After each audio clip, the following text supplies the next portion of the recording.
Hey everybody, it's Mike from the Mike Wagner Show, powered by SoundCrab Studios. Visit online at soundcrabstudios.com for all your needs. Look at a professional website without breaking your budget. SoundCrab Studios is the answer. SoundCrab Studios offers fast, affordable custom web designs at below the competition way. Call today, 1-800-303-3960. That's 1-800-303-3960. Or email to support@soundcrabstudios.com. Mention the Mike Wagner Show, get 20% off your first project. SoundCrab Studios, take your image to the next level. Also, time to give an official shout out to our official sponsor of the Mike Wagner Show, international war-wing author Mia Mosensia. If you love fast-paced mysteries, you love Missing by Mia Mosensia, available on Amazon in paperback and ebook. Missing is fast-paced and intriguing with an unforgettable twist. Takes place in 4 countries, 2 strangers, and 1 target, where truth is an illusion and those you love be the first to go missing. It's available on Amazon in paperback and ebook. Missing by Mia Mosensia has garnered great reviews and even loved and endorsed by Hollywood celebrities, including Renee Casteel, Forbes Riley, and many others. So grab your copy today before it goes missing by Mia Mosensia, available on Amazon. Also, the Mike Wagner Show can be here on the MikeWagnerShow.com. You can check our Facebook page at facebook.com/the Mike Wagner Show. You can download and listen on Facebook, SoundCloud, Spreaker, Spotify, and iHeartRadio. Also on Anchor FM, iTunes, Google Play, Amazon, Audible, and Apple. Coming soon to Podbean, Buzzsprout, Pandora, and TuneIn. Heard worldwide on Geo 7, Radio Public, Himalaya, and more. Take the Mike Wagner Show with you on any mobile device. Subscribe to the Mike Wagner Show on the YouTube channel and follow the Mike Wagner Show on Instagram and Twitter today. Don't forget to support the Mike Wagner Show at the MikeWagnerShow.com, and also support us on PayPal and Anchor FM. And for great gift ideas, including t-shirts, long sleeve, hoodies, pop sockets, and a lot more, go to Amazon.com/the Mike Wagner Show podcast. And for more great gift ideas, including Missing by Mia Mosensia and other great gift ideas, go to Amazon.com/Mia Mosensia and order today. We're here with a terrific lady who's backed by popular demand, and she wrote some books, including The Columbus Food Truck, The Best of Trailer Food Diaries, including Austin, Dallas, and Houston. We talked about that earlier. I think it was last year or something like that. I'm still hungry from all this. And also had a book called Meet Maddie, and Chicago native, and went to school at Ohio University and back again, as you can tell, her alma mater as well. And of course, she worked in advertising for Leo Burnett Agency, also the Draft FCB and Wordham and more, and also wrote for Columbus magazine, and also worked with a number of authors, and she's also doing some mentoring. And what she's been doing during the pandemic, we'll find out more. And live, ladies and gentlemen, back again from the Plus Studios in beautiful downtown Columbus, the very, very multi-talented from the Columbus Food Truck, and yes, the Best of Trailer Food Diaries, and still hungry for more despite what's going on with the pandemic, author Renee Casteel Cook. Renee, good morning, good afternoon, good evening. Thanks for joining us once again. Thanks, Mike, for having me back. Oh my gosh, you know something? I mean, we had a lot of popular demand, having you back because you wrote the Columbus Food Truck and also the Best of Trailer Food Diaries. You were in Austin, Dallas, and Houston. You also wrote Meet Maddie as well too. And before we get into all those books and what you've been up to, once again, quickly tell us how I got started. Yeah, so about 6 years ago, when I relocated from Chicago to Columbus, Ohio, I took a look around, and the mobile food scene here in Columbus was really something to take note of, because in Chicago, there were a lot of restrictions as in terms of being able to cook actually on the truck. They were very limited. And so we had a plethora of cupcake trucks, but no actual food. Whereas in Columbus, there were just all these different diversity of nationalities, ethnicities represented in the types of cuisine. And sort of serendipitously, I'd been in Austin, Texas, the Mecca, if you will. Some people will argue Portland, but I'm going to give them equal billing Well, of food trucks. right now, that's pretty much the debate where it's like people are leaving California and coming to Austin, people leaving Portland to come to Austin. It's like everybody is now coming to Austin. That's the whole thing. I mean, it's changed ever since we had you on the show. I mean, Austin's just, exploding all of a sudden. It could be like Sure. another New York. Yeah, I mean, who wouldn't want to go to Austin, right? There's not much bad to say. But certainly, there's been a lot of change in the mobile food scene in Portland in the last year. And obviously, there's been a lot of change in the city of Portland in general. But for Columbus, especially where I'm based, the mobile food scene has done quite well during the pandemic, all things considered. People have been willing and very anxious to still find the trucks and get their food in a very safe way, where they've already been accustomed to carry out, and the businesses haven't had to pivot in such a dramatic shift, whereas a lot of brick and mortars have needed to kind of adjust menus, certainly account for the fact that they don't need as much staff in front of the house. And so I think the mobile food scene, to segue us kind of easily into the pandemic in this past interesting year, we'll leave it at that. Hmm. Mobile food scene was well positioned to support the needs of diners during all of this. And I think certainly in sort of 365 outdoor markets like Austin, but even in markets where that isn't such the case, we certainly had a winter this year in Columbus on top of everything else. We had to, kind of endure that. And the food truck scene helped us get through that. Hmm. And of course, too, when it comes to food truck scene and everything else, did that also help, like with the third party deliveries, like say Uber Eats, DoorDash, and I think Grubhub, and some of the other local delivery services? Had they been helped by that, or had they pretty much helped all the other carriers, like with Uber Eats and all that? I think a little bit of both. I definitely think that a lot of restaurants that sort of would never have considered using a third party delivery service were pushed in that direction.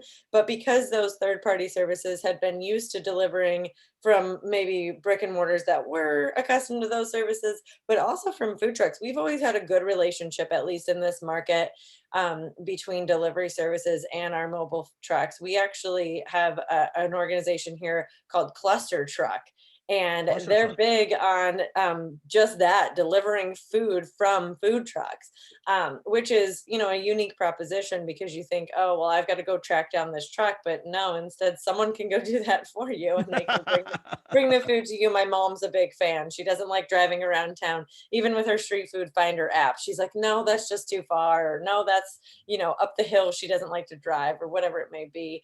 And so, I do think that a lot of these delivery services have forged partnerships that perhaps they wouldn't have otherwise had, both from brick and mortar restaurants as well as the food trucks. Hmm. And of course, the food trucks as well too. With the pandemic and everything, it's like what cuisine has pretty much have gone up with the pandemic, what stayed the same, what has went down, and how many food trucks have actually increased or decreased during the pandemic.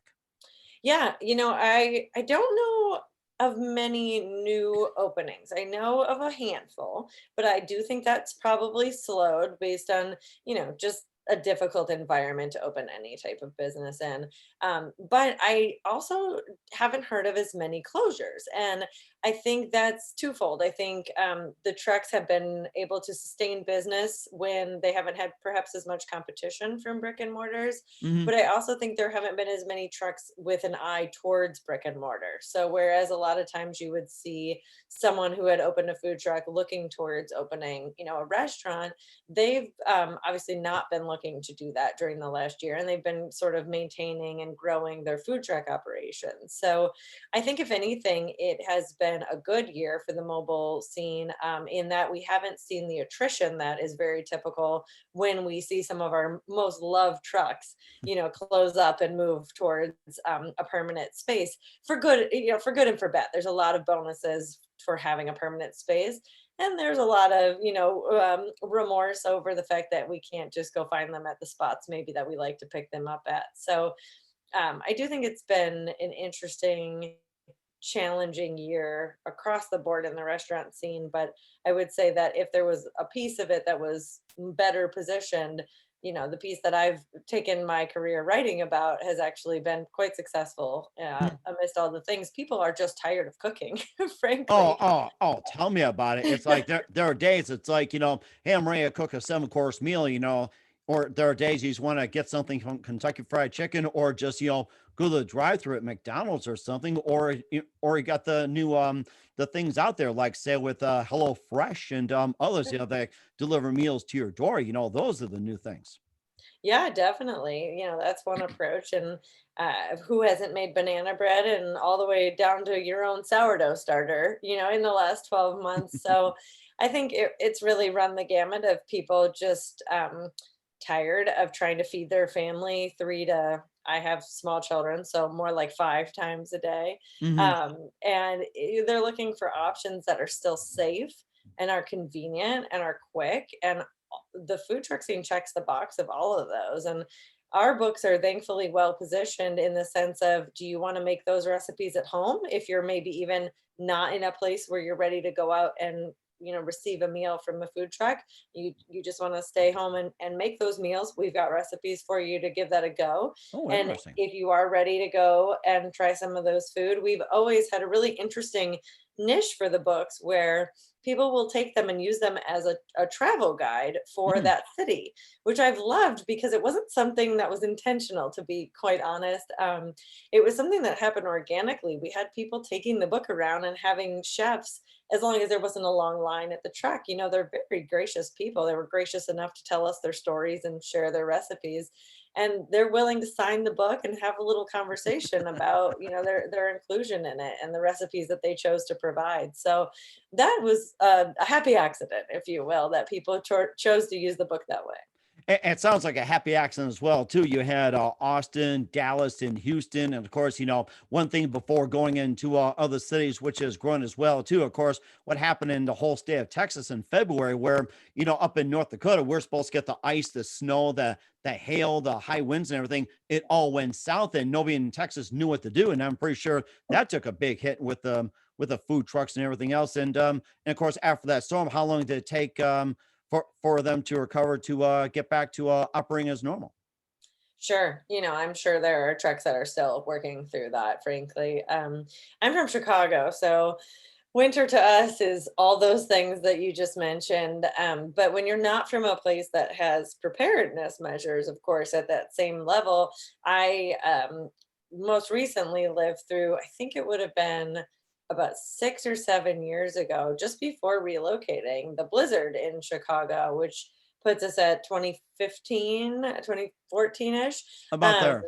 yeah, and we had somewhere around 28 inches of snow in 24 hours. My Wow. meteorology is not great, but I That's okay. remember, That's okay. Weathermen are correct only yeah, 50% of the time. they're So not right you're either. right So I just there. make up Yeah. some They're only numbers. correct 50% of the time, but they still make six figures. Exactly. It seems like a good career. I imagine it takes far more schooling than any of us realize. But I remember a bicycle that was covered almost to the seat. And that's, kind of where you look at your foot stick and you're like, wow, yeah, this is a lot of snow. Your yardstick, I guess at that point would be.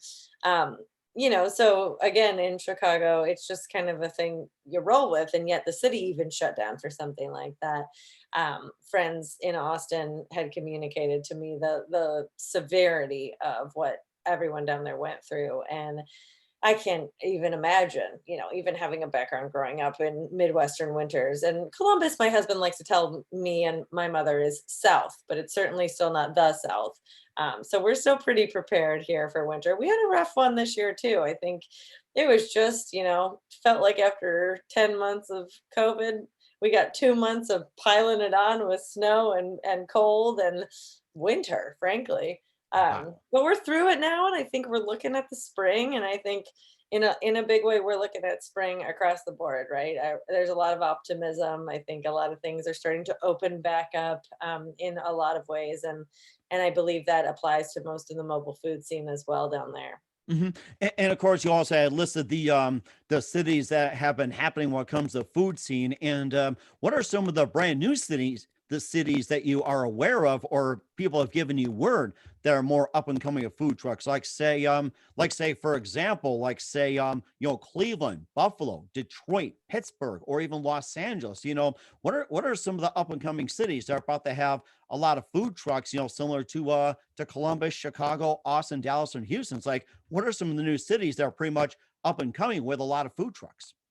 What I love about the mobile food scene is it seems to be everywhere. I've gone on vacation over the last 5 years in a number of places that you would not expect to see food trucks. So some of the cold weather cities that you just mentioned have quite the scene, and it really depends on the local government supporting it, allowing them to have places to park, maybe have pods, which are very popular in the major markets like Portland and Austin, where the mobile food scene really got its start and took off. Columbus is starting to pull together some of those pods. I think we talked last time about the significant relationship that we have with breweries here, and food trucks Oh, and yes, breweries breweries. That's right. have That's such right. great, symbiosis. And I've seen a lot of that in towns people don't even know of, fly under the radar, like Grand Rapids, Michigan, for example, great brewery town. They're seeing a lot of food trucks come into that picture as well. I remember being down south a bit and starting to see trucks in Charleston, South Carolina, Wow. the seaside Fort Walton Beaches area in Florida it has a little kind of grouping there. So I think you're hard pressed at this point to find a city that doesn't have at least a couple of great trucks. We have a fantastic donut truck that, for better or for worse, parks 2 blocks away from my house every weekend. Um, A to the donut point truck? I can use some right now. Yeah, I need well, to some the point where coffee. Oh my my gosh. 19 coffee and donuts for you. Yeah, my 19-month-old twins don't think it's Sunday morning unless there are donuts. And there are, above average, definitely an artisan style donut called Tupelo, and they take Ooh. their inspiration from Tupelo honey from Savannah, Georgia. Mhm.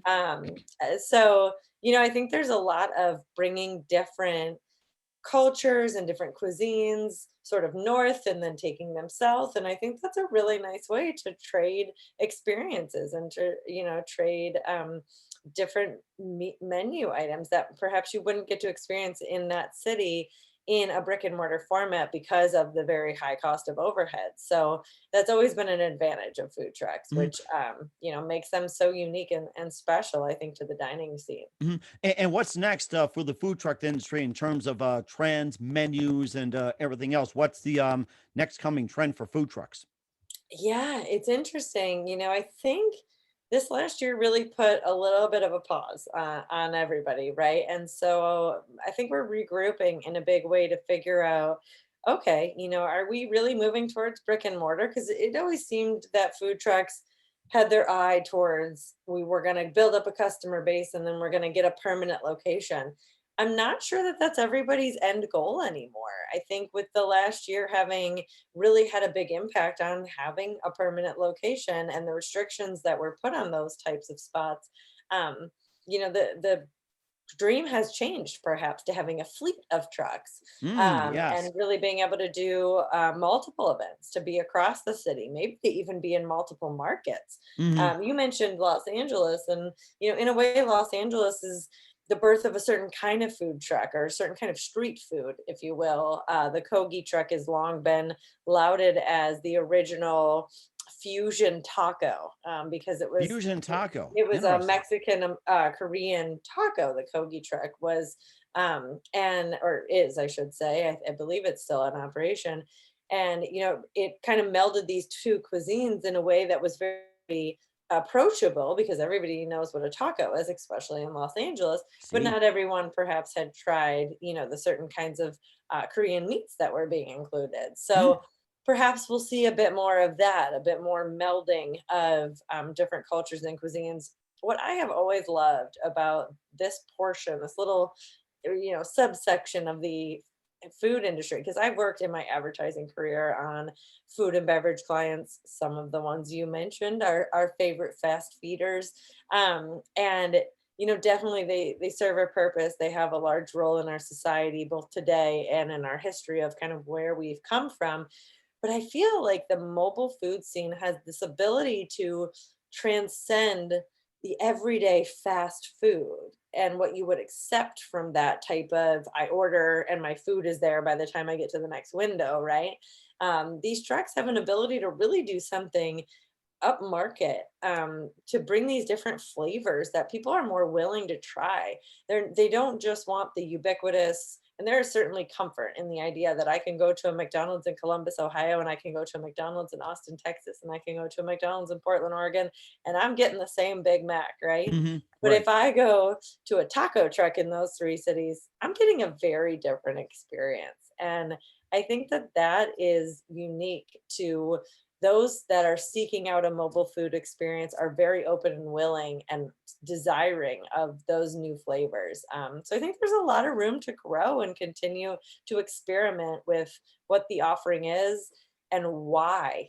There's always, hence why we wrote books about it. There's always a story behind why the people make the food they make in that environment, Mhm. which I love. It's always a very personal endeavor. Mhm. And it sounds amazing too. And of course, on the subject of tacos as well, too, it doesn't have to be on wheels. It can be like a little tent as well.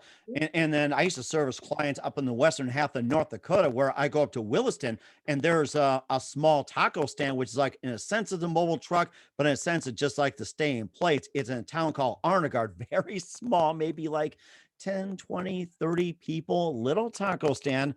Best street tacos on the planet. They cook their own meat, they shred their own pork, they shred their own steak, everything all together, and it's a meal and it's well worth it. It's a really, really tiny, just one little bench. But you know something? You got a line that just have workers coming in and just lining up. Small town in Arnegard, North Dakota. So if you get a chance, just look it up, and maybe you Yeah. guys can head up there. You can also check out some of the interesting food over there too. So yeah, so I think of tacos, it's like, oh my gosh, it's like makes you want to set up your own taco stand. So Well, if you'll indulge me, I'll tell you a little story about my alma mater there behind me in the Zoom background because you don't want to see my office right now. Again, those young children I leave their things behind. oh, you know something? I think you should see my office. It's like I think we'll have to do a comparing one day, make it real reality. I know everyone should tell. It's like your Instagram office versus your real office. No one wants to see the before and This is after. real office here. So. Yeah, yeah, I like it. Well, I went to school in Athens, Ohio, and there is actually, I mean, for a town of 16,000 undergrad, maybe 30 some with grad students, and what we call townies, people that actually live in Athens. Mhm. Um, which of course as a college student you could never imagine, and it's not just professors that live there, there is a population. There are a number, maybe almost a dozen, at least a half dozen of food trucks, and this was there, it wasn't new, when I was there in 2000 to 2004. And so upon writing this book, I had a gentleman reach out to me, and he said, I owned a food truck down in Athens in the 1970s. Would you Wow. like to get together and see some photos? And I said, of course, that'd be fantastic. Just a trip down memory lane. And he just took me on this ride, this wild ride of how he was a college student. There was a food truck that he used to frequent all the time, of course, probably late night after being uptown for a bit. And it was going to be for sale, and he and a friend just couldn't see it go, and they took it over and they slung sandwiches, to the midnight crowd, the midnight and beyond crowd, Sling if you will. sandwiches to the midnight crowd. Yeah, Interesting. and that's how they made their money through college, and Wow. he ended up selling it when he was graduating. He it wasn't something he wanted to continue doing, but he loved it, and it was part of his college experience, and he jokes that it probably made sure he graduated because it meant he wasn't part of the late night crowd. Um, but what a great fun story and a connection that I honestly, how would I have ever made? This gentleman was in his 60s, I believe, when I met him. And we stay in touch a little bit. If one of us sees an interesting article about Ohio University, once a bobcat, always a bobcat, Mhm. we exchange that, and it's just sort of a fun friendship that we developed because I wrote this Columbus food truck cookbook and because he had owned a food truck down in Athens. So it's interesting how your paths in life sort of lead you, winding as they may be. In fact, I would have never written either food truck cookbook had it not been for that trip to Austin and picking up Tiffany's original book, which was Trailer Food Diaries Austin, and then reaching out to her about bringing her series over to the East Coast, which Columbus isn't quite the East Coast, but we're on our way there. It feels like the East Coast, the way this whole Sure. climate is going too. And of course, you're on the subject of Ohio University. It's like I went to school at Southern Illinois University in Carbondale. Go dogs! And Yep.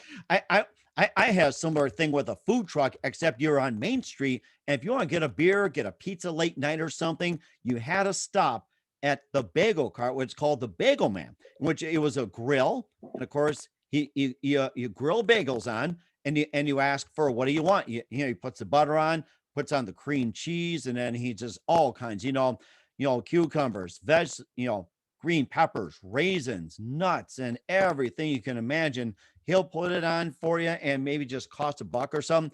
I get that on purpose before just going down to a couple of bars, watch some bands, and have a few buds and all that. So it's like, or afterwards you had too much, you just got yourself a couple bagels from the bagel man, and he made Yeah. a lot of money off it. Yes. Oh my gosh. We had a similar hot dog vendor named Coney Joe. He's not in operation anymore, but he was a good friend of my husband's on the way back to his fraternity house. Oh my gosh. and then fast forward Memory. and then fast forward up to North Dakota. I mean, we have no hot dog stands, but it's like we went to a Menards, look, shop for lumber and everything. And my wife says, I'm hungry. And I see a hot dog truck, and I end up ordering like maybe 4, 5, 6 hot dogs for everybody. And the guy's like, I'm so happy for you from Chicago. I says, yeah, I'm glad you had a hot dog truck, because we're dying for just an old Chicago hot dog up in North Dakota. Well, now, did he have all the right toppings is the He did have the question. right From one toppings. Yes. Chicago into another. Yes, he had everything on there, and I think he was, I think he was originally from Los Angeles, believe it or not, Hmm. and had, just toured all over, and he was aware of everything, Chicago dog, Chicago pizza, and fish tacos, and just about everything in between. And he traveled all over, and it's just, man, I was surprised coming from Los Angeles, and he knew what Chicago dog was. Amazing. As long as he didn't put ketchup on it, he's all right. Oh man, tell him to put that for the fries. And not only you wrote books about the Columbus food truck, the best of trailer food diaries, you also wrote Meet Maddie. We talked about that brief. We'll talk about once again, but first listen to the Mike Wagner Show at the MikeWagnerShow.com, powered by Sonic Web Studios.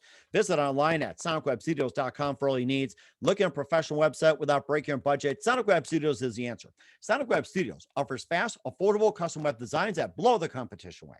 Call today, 1-800-303-3960. That's 1-800-303-3960. Or email to support@sonicwebstudios.com. Mention the Mike Wagner Show. Get 20% off your first project. Sonic Web Studios. Take your image to the next level. Also, time to give an official shout out to our official sponsor of the Mike Wagner Show, international award-winning author Mia Mosensia. If you love fast-paced mysteries, you love Missing by Mia Mosensia, available on Amazon in paperback and ebook. Missing is fast-paced and intriguing with an unforgettable twist. Takes place in 4 countries, 2 strangers, and 1 target, where truth is an illusion and those you love be the first to go missing. It's available on Amazon in paperback and ebook. Missing by Me and Mosensia has garnered great reviews and even loved and endorsed by Hollywood celebrities, including Joanna Cassidy, Forbes Riley, and many others. So grab your copy today before it goes missing by Me and Mosensia, available on Amazon. Also, the Mike Wagner Show can be here on the MikeWagnerShow.com. You can check our Facebook page at Facebook.com/the Mike Wagner Show. You can download and listen on Facebook, SoundCloud, Spreaker, Spotify, and iHeartRadio. Also on Anchor FM, iTunes, Google Play, Amazon, Audible, and Apple. Coming soon to Podbean, Buzzsprout, Pandora, and TuneIn. Heard worldwide on Geo 7, Radio Public, Himalaya, and more. Take the Mike Wagner Show with you on any mobile device. Subscribe to the Mike Wagner Show on the YouTube channel, and follow the Mike Wagner Show on Instagram and Twitter today. Don't forget to support the Mike Wagner Show at the MikeWagnerShow.com. Also on PayPal and Anchor FM. And for great gift ideas, including pop sockets, hoodies, t-shirt, and more, go to Amazon.com/the Mike Wagner Show podcast. And for more great gift ideas, including Me and Motion's Missing and more, go to Amazon.com/Me and Motion's and order today. We're here with, backed by popular demand, author Renee Casteel Cook of the Columbus Food Truck, Best of Trailer Food Diaries, and a lot more on the Mike Wagner Show. All this stuff just made me so hungry. I was going to go grab a pizza and call a food truck, but I think they're just too busy right now. This is going to call. I'll probably have to get Uber Eats to get them to deliver. And did you want something from there too? I can order for you. I have been doing a lot of recipe testing lately Oh, for really? some authors that I am helping out. Oh, So nice. Okay. I should probably just send you some things, and that way you don't even have to order. Okay. Okay. Sounds good. You can send it to my phone too, by the way. We'll get back to you. And All then, right, that sounds good. okay, sounds good. And then before we talk about your latest venture, and you also had Meet Maddie as well too. And we talked a little bit about that. And how's that book coming so far? And once again, tell us a bit more about it. Yeah, so Meet Maddie was a little bit of a sidestep, if you will. I decided to write a children's book, mostly for my own child. So at the time, I just had the one, and she was quite enough inspiration. But I've actually added 2 more little girls to the gang over here. And so I have a 5.5-year-old and I have 19-month-old as of just today, twins. Wow. And so we are working. So we actually had a second book in motion. So first we met Maddie, and then Maddie is to meet the multiples. That's our little play on where Maddie and the multiples. It sounds Maddie like a meets the new multiples. Yeah. sounds like a new band coming out, almost Right, like right. a boy band, girl band, whatever it is. Maddie and the multiples. I can see Funny that you should coming. say that. They were quite having the dance party rock out session before I jumped on with you tonight. The older one thinks she can play guitar, and the little ones just dance at the moment. But Mhm. we shall see where they take their skills. But a little before COVID happened, I actually found out that my illustrator from the first book wasn't going to be available for the second book. Hmm. And so we decided to take a little pause. And that's actually when I pivoted, and I'm actually repackaging it into a series. So instead Oh. of just being a book or two, we're looking to do a bit of a content piece. And we've got Maddie, meeting a lot of folks. We've got Maddie meeting Santa Claus for those that believe in that. We've got Maddie meeting her kindergarten teacher for the first time. So we've got a lot of different life experiences coming for Maddie that we're hopeful will get picked up and perhaps made into something beyond a book, even. Oh. So that's where Maddie is these days. She was pretty active on her Facebook channel during the early days of COVID, but she's taken a little bit of a hiatus. Those multiples have given her a run for her money in recent years. they, Um, they probably kidnapped her and took her to a food truck or something. yes, when Maddie's mother lost all of her childcare options during the coronavirus, More we donuts, more decided, donuts, yeah, tacos, we donuts, tacos. right, donuts and tacos. That's our Sunday morning around here. Um, so you will see Maddie return, I believe. I'm hopeful for, if not late 21, 22, Maddie will make her comeback, and she might even have a couple of cohorts, so that will be fun. But when I mentioned the recipe testing, part of the pivot, as I think we all pivoted in, the word of the year for 2020 should just be pivot. Um, and I've joked with many people that I was in a bit of self isolation after having twins for the first, Mhm. let's call it 6 months, and then we all went into self isolation. So I'm well practiced at this point. 18 months, 19 months in, my poor twins have basically never met people, Oh and my. so we're working on a reintroduction to society. Certainly, they know their grandparents and a couple of very close family friends, but. Um, Thankfully, part of the pivot has opened me up to supporting some other aspiring authors. And a lot of that work has been through Spellbound Publishers, which our mutual friend, Tiffany Herlick, is the founder and lead over there. And I have been fortunate enough to do some copy editing on her team, some recipe testing. I think that Tiff just really has this ability to shepherd aspiring authors into the arena.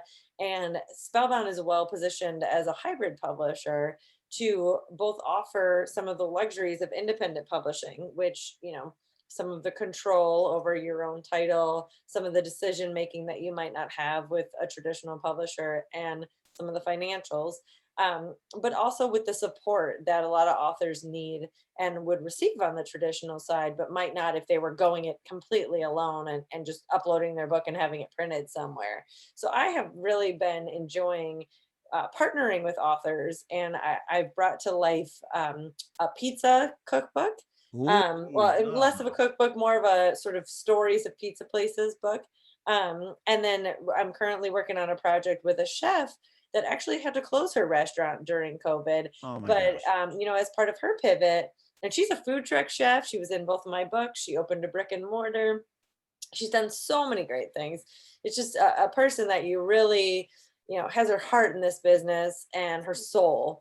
And she is now working on a children's cookbook that Oh is a my gosh. series that steps kids up, that actually teaches them, here are the basics, here are the fundamentals. And now that you've built upon those, here's where you might take this if you really want to make a career of it. And she's got Mm. potentially a 3-book series that she's working on that takes you, through the ages. My daughter being probably in the youngest group at age 5. So maybe let's call it a 5 to 7, a 7 to 10, and a 10 to 15 kind of situation, in terms of where your skill level is. We don't want to give the little ones the mandolin or anything like that. Yeah, Um, exactly. but it's been exciting, to see other people that don't have a cookbook under their belt, really have these ideas, and to help kind of shepherd them, as Tiffany did with myself, to say, hey, here are the things to watch out for. Here are the things that readers really spark to. Color photography at the end of the day is where it's at with cookbooks, right? We want to see our food before we eat it. Oh, Um, yeah.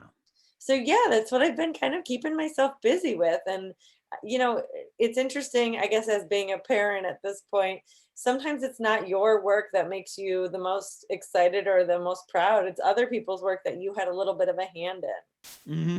And I think that's amazing too. I've got 4 kids myself, and 3 are grown. I've got one that's about to be 17 in July, and when they're all together, they all love to cook. So my wife and I just sit back and just watch them have fun with the kitchen, and one is about to become an aspiring chef as well too, and going to culinary school, and everything like that, and I just give him some tips. He gives me some really good ideas. And of course, getting back to the whole recipe testing, and what are some of the recipes you're currently testing besides pizza?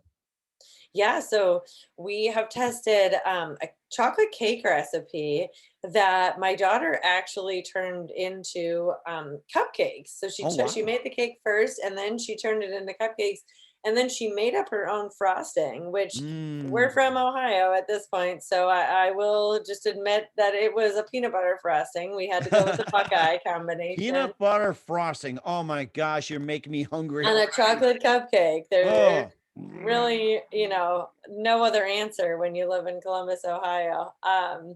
Go Buckeyes. And even though my husband didn't grow up a Buckeyes fan, his offspring might. And then I have plans for a biscuit recipe that we just got sent from the chef that's working on this series of books. And I think that might be making it to either our Easter or Mother's Day table, or potentially both. But yeah, I look forward to the day where I can see my 3 girls in the kitchen safely by themselves. The littlest one really likes to be at the grill, which is frightening when you're 19 months old. Oh my gosh. I think she'll have to come over and put a test on that too. So the youngest on the grill. Oh my gosh. I can imagine that happening. Maddie and the grill. I like that. Maddie and the grill. Yeah, we'll be making a blooper reel of that one. Hey, that's a good one. Make a little video or something. It's like, Maddie's bloopers or something, do something like that. So Yeah. Yeah, you never know. There's a lot of extensions. So a big part of Maddie's personality is the fact that she likes mismatched socks and even mismatched outfits. And this came from, I think everybody, especially that has little girls, knows the phase of life where your daughter wants to wear something that to you is just totally is socially unacceptable. The mhm. nice thing for the last year is that we haven't done anything socially. So my children have worn whatever they want. And especially the twins, because we don't want them to argue, but I'm also not the type of twin mom where everything matches. And I think that's mostly because I have an older child. And so we have a lot of things from her. So I'm not about to buy 2 of everything. We just, use the big ones clothes. And so when they want to argue over something, I'll give you the example of pajamas, since we already talked about the older one's penchant for a tutu with her pajamas. Uh-huh. Um, the little ones, I just put a shirt from one set of pajamas on one and the pants from the other set, and then I reverse it for the other one. So they're automatically mismatched. And My yet they love gosh. it. I mean, this is how we institute sharing in a Hmm. family with multiples. So I think you may see some of that in the forthcoming Maddie books, where it's not just the socks that don't match. It might be a whole coordination of fashion. Hmm. And we're certainly looking forward to that. And what's coming up for Renee Casteel Cook? We'll find out in just 1 minute. You listen to the Mike Wagner Show at the MikeWagnerShow.com, powered by Sonic Web Studios. Visit online at SonicWebStudios.com for all your needs. Also brought to you by our official sponsor of the Mike Wagner Show, international war-winning author Mia Motion Zia of Missing, available on Amazon and paperback and ebook. We'll be back with author Renee Casteel Cook and of Meet Maddie, the Columbus food truck, Best of Trailer, Diaries, and more. We'll be back with what's coming up with Renee Casteel Cook after this timeout. We're back with author Renee Casteel Cook here on the Mike Wagner Show. She was the author of Meet Maddie, the Columbus food truck, Best of Trailer Food Diaries, and a great time to catch up, especially during the pandemic. And also tell us what else is coming up for you beside in 2021 and beyond that, Renee. So aside from having a steady stream of aspiring authors that are getting their books out, I've branched out from just cookbooks, and I am also supporting authors on copy editing. So we've got some novels coming out in the Spellbound Publishing portfolio that I'm really excited to see. It's always fun when you see that first manuscript.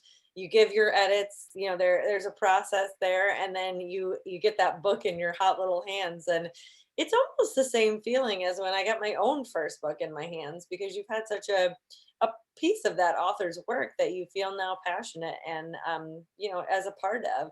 So I'm excited about that whole catalog, both this coming spring, usually a May release, and then we've even got our lineup looking towards fall for October. So we'll be ready for the holidays. I'm also supporting a couple of marketing clients. So if you visit my website, which is just reneecasteelcook.com, you'll see a lot of my writing there, both for Columbus Monthly Magazine, as well as a couple of clients that I have picked up during the pandemic.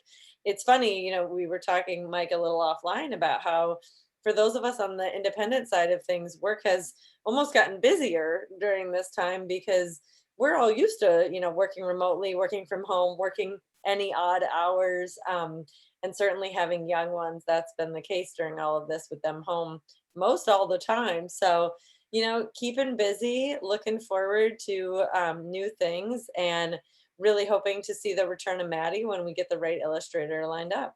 And we're certainly looking forward to it. And once again, where can people find your works and what's your website?